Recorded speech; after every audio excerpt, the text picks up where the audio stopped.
وہ تمہیں نہیں رکھے گا اپنے ساتھ، میں ابھی اور اس وقت اس کی بہن کو طلاق دینے والا ہوں۔ اس نے اپنی ہی بہن کی آنکھوں میں اپنے لیے نفرت دیکھتے تل ملاتے ہوئے کہا تھا، میری محبت کی ڈور اتنی کچی نہیں جو کسی کے بھی فرسودہ عمل سے ٹوٹ جائے، آپ کوشش کر کے دیکھ لیں۔ اس نے مڑے بغیر کہا تھا اور قدم آگے کی طرف بڑھا دیے تھے۔ نہیں جانتے تھے کیا ہونے والا ہے، نہیں جانتے تھے ہیثم کے دماغ میں کیا چل رہا ہے، کیا ہوگا اب۔ اپنی محبت کا بھرم دکھا آئی تھی، خود اپنی محبت کے ترازو کے پلڑے میں دھار آئی تھی، مگر اب درختے دل کے ساتھ آگے بڑھتے ہر قدم کے ساتھ یقین کی ڈور بری طرح لڑکھڑا رہی تھی۔ مگر اب اس جوئے میں اپنی محبت کو اسے ہر حال میں رسوا ہونے سے بچانا تھا۔ ہیثم کی پشت دیکھتے اپنے قدم اس نے وہیں موڑ لی تھی۔ کیسے چپ رہوں، آپ مجھے بتائیں کیسے چپ رہوں؟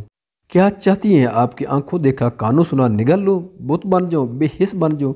اس بہن کے حق میں جس کو آج تک ہلکی سی کھروچ نہیں لگ رہی تھی، میں نے اس بہن کے حق میں جس کے بارے میں آپ کے بیٹے نے کہا کہ وہ کسی کی سیکنڈ چوائس بھی نہ ہو۔ کیا چاہتی ہیں آپ؟ ٹھیک ہے میں محبت کرتا ہوں فاح سے، مگر میرے لیے وہ اتنی اہم بھی نہیں کہ اپنے باپ کے بارے میں آپ کے بیٹے کے منہ سے اتنے نادر خیالات سن کر بھی میں بگوڑا بن جاؤں اور اپنی بہن کو کانٹوں پر تکیل دوں۔ وہ ہلکے بل چلایا تھا مسز رندھاوا پر، اس کے دماغ کی ابری رگیں اس کے چہرے کے تاثرات سے لگ رہا تھا وہ اس وقت خونی بنا کھڑا ہے، اور اس کے لفظوں نے اس کے پیچھے کھڑی فاح پر اس کی محبت کا جو پہاڑ توڑا تھا وہ اس کے سارے برم کی چکنا چور کر گیا تھا۔ کیا ہو رہا ہے یہاں سویرا؟ چلو بچوں کو سٹیج پر بٹھاؤ، رسمیں جو رہ گئی ہیں وہ پوری کرو۔ بار بار منیجر آ کر کہہ رہا ہے کہ ٹائم ختم ہو گیا ہے بحال کا۔ مسز دراب جو مسز سویرا کو ڈھونڈتے ہوئے وہاں پہنچی تھی اپنے دون میں آتے ہی کہا تھا، ارے ہیثم میری جان، مجھے ایک کال کر کے تو بتا رہے تھے، چلو اب آ گئے ہو تو آؤ فاح کے ساتھ اسٹیج پر، سب پوچھ رہے ہیں بیٹا۔ آؤ فاح، تم کیا ہو، کیوں رو رہی ہو؟ انہوں نے پہلے ہیثم پر نظر پڑتے اسے کہا تھا اور پھر فاح کی طرف مڑتے اسے پوچھا تھا، کہیں نہیں جا رہی؟ یہ زویشہ کو لے کر آئیں، میں گاڑی میں ویٹ کر رہا ہوں آپ کا۔ اس نے ایک نفرت امیز نظر فاح پر ڈالتے کہا تھا، مسز دراب سے پلیز ہیثم مت کرو یہ سب، اگر وہ بیوقوف بن گیا تو کم از کم تم تو عقل مندی کا مظاہرہ، امید بھی مت رکھیے گا آپ مجھ سے کسی بھی قسم کی۔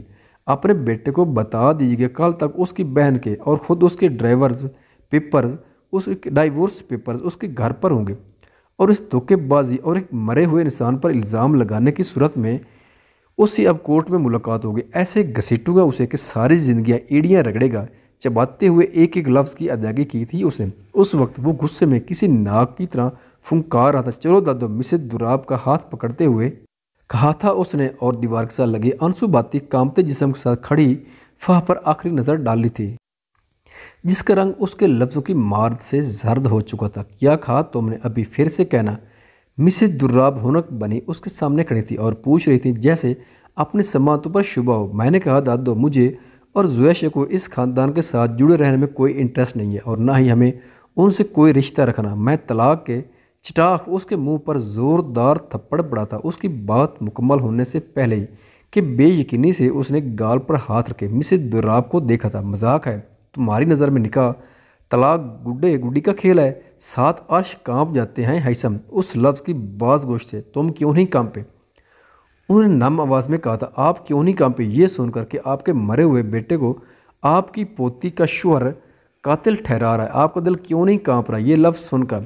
پھر بھی آپ نے ان کی حمایت میں مجھے ذلیل کرنا ہے تو شوق سے کریں، مگر میں اس لڑکی کو کم از کم اپنے ماتھے کا تاج نہیں بنا سکتا یا اس کے بھائی کو اپنی فیملی کا حصہ، کیونکہ میری نظر میں میرے باپ کا وقار بہت بلند ہے۔ اس نے انگلی اٹھا کر اپنے لہجے کو حتی الامکان دھیما رکھتے کہا تھا، ہیثم پلیز مجھے بتاؤ اس میں مرشیوں کا کیا قصور ہے اور اس بیچاری بچی کا کیا قصور ہے جو ہم سب کے فیصلوں کی بھینٹ چڑھ رہی ہیں؟ پلیز ارسم کے اٹھائے گئے کسی بھی عمل کی سزا ان بچیوں کو مات دو۔ سچ کیا ہے وہ خود بخود سامنے آ جائے گا، یقین رکھو خود پر، اپنے باپ پر، پلیز کسی بھی تماشے سے گریز کرو۔ اب کے بعد مسز رندھاوا نے ہچکیوں سے روتے اس کے آگے ہاتھ جوڑے تھے، آنٹی پلیز میں بہت عزت کرتا ہوں آپ کی، مجھے کسی بھی سخت رد عمل کے لیے مجبور مت کریں۔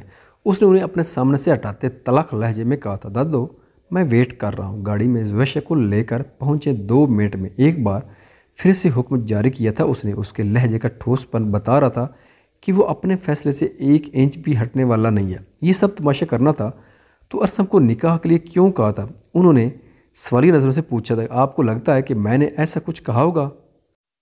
یہ سب اس کے دماغ کی پلانیں تھیں۔ مجھے ہاسپٹل میں چھوڑ کر آپ تک پہنچ کر میری بہن کے ساتھ نکاح کر کے میرے منہ پر تمانچہ مارنے کی، اور اب دادو میں آپ کے کسی حکم کی تکمیل نہیں کروں گا، آپ وہی کریں جو میں چاہوں گا، چلیں اب۔ اس بار اس نے خود سے ان کا ہاتھ پکڑا تھا اور پھر زبردستی آگے قدم بڑھایا تھا۔ اسے تو لیتے جاؤ ساتھ، کیا خیال ہے یہی طلاق دے دوں یا پھر باہر سب کے سامنے، جیسے تمہارا موڈ، اٹس ٹوٹلی آپ ٹو یو ڈیئر جیجا جی۔ آپ نے لفظوں میں طنز برتے زویشہ کا ہاتھ تھا، میں وہ ان تک آیا تھا اور ہیثم کی طرف دیکھتے ہوئے کہا تھا، چھوڑو اسے ہاتھ مت لگانا میری بہن کو، ورنہ منہ نوچ لوں گا تمہارا۔ وہ 2 طلاق ابھی اور اسی وقت اسے میں تمہارے سائے سے بھی اسے دور رکھنا چاہتا ہوں، آئی سمجھ، فارغ کرو اسے ابھی کے ابھی، ورنہ میں اسے خود اپنے ہاتھوں سے ماروں گا۔ تمہارے نام سے جڑنے کے بجائے مجھے اس کا مرحوم کہلانا زیادہ پسند آئے گا۔ اس نے زویشہ کا ہاتھ اس کے ہاتھ سے چھڑواتے، اس کے سینے پر ہاتھ رکھتے، اسے پیچھے کی طرف پوری طاقت سے دھکیلتے گھراتے ہوئے کہا تھا، nice action, I love it, مگر اب کیا ہے نا، میں نے ہیثم ولید خان اپنا ارادہ بدل دیا، اب میں تمہاری بہن کو تمہارے بقول اپنے ساتھ زندہ رکھ کر جیتے جی رفتہ رفتہ قطرہ قطرہ ماروں گا، بالکل ویسے جیسے ہم دونوں بہن بھائیوں نے اپنے ماں باپ کے بغیر رفتہ رفتہ مرتے اپنا بچپن گزارا تھا۔ اب تم کورٹ میں بھی جاؤ گے نا تو تم تب بھی زویشہ ارسم سلطان چودھری کو میرے نام سے الگ نہیں کر سکتے۔ چلے مسز، اس کی آنکھوں میں آنکھیں ڈالتے اطمینان زدہ لہجے میں کہتے، اس نے زویشہ کو اپنی طرف کھینچتے اس کا ہاتھ پکڑا تھا، مجھے نہیں جن، پلیز بھائی پلیز، مجھے گھر جانا ہے، ہیسی آئی ہیٹ ہیسی پلیز۔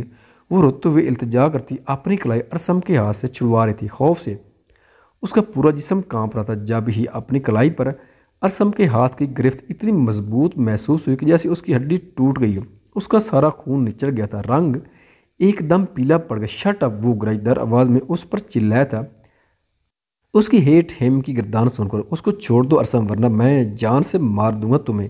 ہیثم نے 1 سیکنڈ میں اپنی پینٹ کی پاکٹ میں سے پسٹل نکال لی تھی اور اس کا رخ اس کی طرف کیا تھا۔ یا اللہ خیر نہیں ہیثم پلیز، مسز رنداوا نے منہ پر ہاتھ رکھے التجا کی تھی، جاؤ ارسم لے جاؤ اسے، اور تم چلاؤ گولی مجھ پر، مسز دراب نے سامنے آتے کہا تھا۔ ان کی بات سن کر ارسم مڑا تھا، ہاتھوں کی انگلیوں سے اسے وکٹری کا نشان دیا تھا اور زویشہ کو لے کر باہر نکلا تھا اور پھر سٹیج پر بیٹھا تھا اس کے ساتھ جا کر۔ آپ بہت غلط کر رہے ہیں دادو، آپ پچھتائیں گی، میں یہ حکم ہے میرا ہیثم ولید خان، میں دیکھنا چاہتا ہوں کہ اس کے بے بنیاد الزام میں کتنی سچائی ہے اور تمہارا اپنے باپ کے کردار پر ایمان کتنا سچا ہے، جو تم کسی کے کچھ بھی کہنے سے اپنے باپ کے لیے اور اس کے کردار کے لیے طلب لانے لگے ہو۔ کیا تم ثابت قدم، میں آج کے بعد کچھ نہیں لگتا آپ کا، آپ جانیں، آپ کے حکم اور فیصلے جانیں، ترسیں گی آپ اس وقت کے لیے جب آپ کے پاس کوئی بھی نہیں رہے گا۔ ابھی جو کرنا ہے کریں آپ، مگر اپنی بہن کے حق کے لیے میں ہر حد تک جاؤں گا،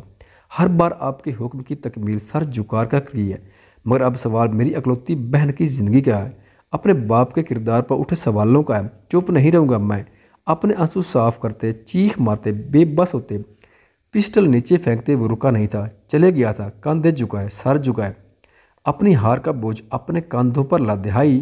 اس نے زیر لب دھیمے سے لڑکھڑاتے لفظوں سے آواز دی تھی اپنی محبت کو، اس کی ایک نظر کی طلب کو، مگر اس نے دیکھنا تک گوارا نہیں کیا تھا اور وہ اپنی محبت کی کرچیوں پر نوحہ کناں تھی۔ آپ کا بے حد شکریہ مسز دراب، آپ نے ہم خاندانی لوگ ہیں، سویرا بیٹیوں کی عصمتوں کو داغدار کرنا، ان کے سروں پر اپنے مردوں کی چادریں اڑا کر کھینچنا ہم سے کبھی ہوا ہے اور نہ کبھی ہوگا۔ میرے بیٹے کی کردار، اس کی زندگی کی گواہی وقت دے گا، اس کا مجھے مکمل یقین ہے، اور ماؤں کا یقین کبھی ڈگمگاتے نہیں ہیں۔ ابھی تو میں نے زویشہ کو ارسم کے ساتھ بھیج دیے، اس لیے نہیں کہ مجھے اپنے عزیز جان پوتی کی پرواہ نہیں، اس لیے کہ میرے خاندان کا نام اور مقام بہت اونچا ہے اور مجھے میرے بیٹے پر یقین دل پر لگی پہلی پکی مہر کی طرح ہے۔ اگر اسے میں اس کے ساتھ نہ بھیجتی تو میرے بیٹے کے کردار پر 100 سوال اٹھائے جاتے، میرے یقین کو ڈگمگایا ہوا گردانا جاتا، جو مجھے ہرگز قابل قبول نہیں۔ مگر یہ ساری سچائی کھولنے کے بعد میری پہلی ترجیح زویشہ کا فیصلہ ہوگا، اور میرے بیٹے کی بے گناہی ثابت ہونے کے بعد ارسم کبھی بھی میری نظروں میں سرخ رو نہیں ہو پائے گا۔ ہاں، مگر یہ وعدہ ہے فاح کو میرے پوتے کی ذات سے یا مجھ سے کبھی کوئی تکلیف نہیں پہنچے گی، اس کا خیال میں زویشہ سے بڑھ کر رکھوں گی، اور اپنی پوتی کی تکلیف، اس کا صبر میں نے اپنے رب پر چھوڑا۔ اجازت چاہوں گی اب رخصت کرو اسے میرے ساتھ۔ وہ حتمی اور 2 ٹوک لہجے میں کہتی فاح کی طرف اشارہ کرتے رکی نہیں تھی، بلکہ اپنے قدم آگے کی طرف بڑھا دیے تھے۔ فوفو، اس نے زیر لب کہا تھا،